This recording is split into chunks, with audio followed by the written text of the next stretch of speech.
அனைத்து சிஷ்யர்களுக்கும் வணக்கம். இப்போ பார்க்குற மை என்னன்னு கேட்டிங்கன்னா, இந்த ஒரு மை இருந்தால் போதும், உங்கள் வாழ்க்கையை மாற்றிடும். எதுக்குமே நீங்கள் கஷ்டப்பட தேவையில்ல. காசு, பணம், கடன் பிரச்சனை, எதிரி பிரச்சனை, கணவன் மணி பிரச்சனை, எந்த பிரச்சனைக்குமே நீங்கள் பயப்பட தேவையில்ல. இந்த ஒரு மை இருந்தால் போதும். இந்த மை எப்படி செய்யும் முறைன்னு பார்க்கலாம். நான் சொல்கிற மூலிகைலாம் நீங்கள் பௌர்ணமி அன்னைக்கு தான் காப்பு கட்டி எடுக்கணும். அதுக்கு ஓரெல்லாம் பார்க்க தேவையில்ல.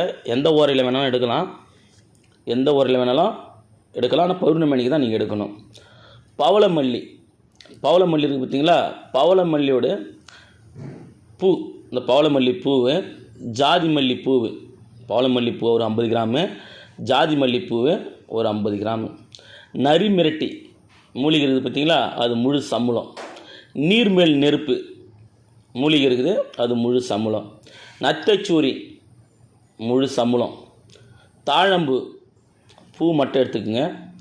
அதேமாரி வெண்தாமரை பூ மட்டும் ஒரு 50 கிராம் எடுத்துக்கோங்க. நாகமல்லி பூ மட்டும் 50 கிராம் எடுத்துக்கோங்க. குறிஞ்சி பூ இருக்குது பார்த்தீங்களா? முழு சம்பளம், பூவோட முழு சம்பளம். சிவப்பு அரளி முழு சம்பளம். துளசி வேறு முழு சம்பளம். ஓரி இதழ் தாமரை முழு சம்பளம் எடுத்துங்க. இது எல்லாத்தையும் முழு சம்பளம் பௌர்ணமி அன்னைக்கு காப்பு கட்டி எடுத்துக்கங்க. நிழலில் உலர்த்திருக்குங்க. இந்த பௌர்ணமிக்கு எடுத்திங்கன்னா மறாவது பௌர்ணமி தான் மை செய்யணும். அந்த மை செய்கிற நேரம் சுக்கர உரையாக இருக்கணும். என்ன செய்யணும்னு கேட்டிங்கன்னா, இதை காப்பு கட்டி எடுத்துன்னு வந்தது எல்லாமே சாமி நிறுத்தி பண்ணி எடுத்துகிட்டு வந்து எல்லாத்தையுமே நிழலில் உலர்த்திட்டு சட்டியில் போட்டு கருகணும்.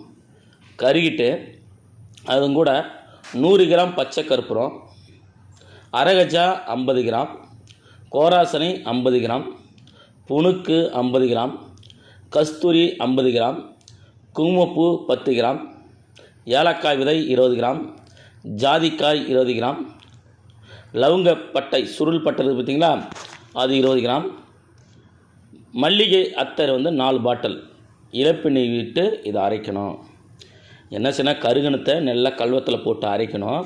அரைக்கும் போது இந்த வாசனை திரவியெல்லாம் போட்டு அரைக்கணும். அரைக்கும்போது நான் சொல்லக்கூடிய மந்திரம் ஓம் நமோ பகவதே சர்வ அண்டம், அண்டம்னா உலகம், சர்வ அண்டம் வசி ஐயும் கிளியும் சவ்வும் ஸ்ரீயும் ரீயும் வயநமசி ஸ்ரீம் வம் சுவாக. இந்த மந்திரத்தை 12,000 உரு கொடுத்துக்கினேன் இந்த மையை அரைக்கணும். இந்த வாசனை திரவியம் எல்லாமே இதெல்லாம் பௌர்ணமி அன்னைக்கு சுக்கரவரில் பௌர்ணமி அன்னைக்கு மூலிகை காப்பு கட்டி சாமி நிறுத்தி பண்ணி எடுத்துக்கணும். அது நிழலில் உலர்த்திட்டு சட்டியில் போட்டு கருகிட்டு அது கூட வாசனை திரவியங்களை போட்டு அரைக்கணும். அரைக்கும் போது இந்த மந்திரத்தை 12,000 உரு கொடுத்து அரைக்கணும். இந்த மையை அரைச்சிட்ட பேருக்கு புரியுதுங்களா? இந்த மையை 2 கண் பொருத்திலையும் நெத்தியில் ராஜத்திலகம் இட்டு போகணும். ராஜத்திலகம் நேராக இட்டுன்னு போகணும். நேராக ராஜத்திலகம் நீங்கள் இட்டுன்னு போனீங்கன்னா, நீங்கள் எதே நினைக்கிறீங்களோ, காசு, பணம், செல்வம், கடன் பிரச்சனை, கோர்ட்டு வழக்கு, கணவன் மனைவி பிரச்சனை, நீங்கள் எந்த வழக்காக இருந்தாலும் சரி, அந்த வழக்கு எல்லாமே தீர்ந்துடும். அந்த பிரச்சனைலாம் தீர்ந்துடும். இந்த உலகத்தில் இதுபோல் ஒரு மையை, மதிமைக்கு மையை, வசி மையை, ஆக்கர்ஷ மை, பேதன மை, எல்லா மையும் கலந்த ஒரு மை. இது எல்லா மையும் கலந்த ஒரு மையை சித்தர்கள் சொன்ன வழிமுறையில் நான் உங்களுக்கு கொடுத்துருக்கேன். இந்த முறையை நீங்கள் கரெக்டான முறையில் நீங்கள் பயன்படுத்தி செஞ்சு பண்ணிட்டீங்கன்னா உங்களை வெல்ல யாருமே முடியாது.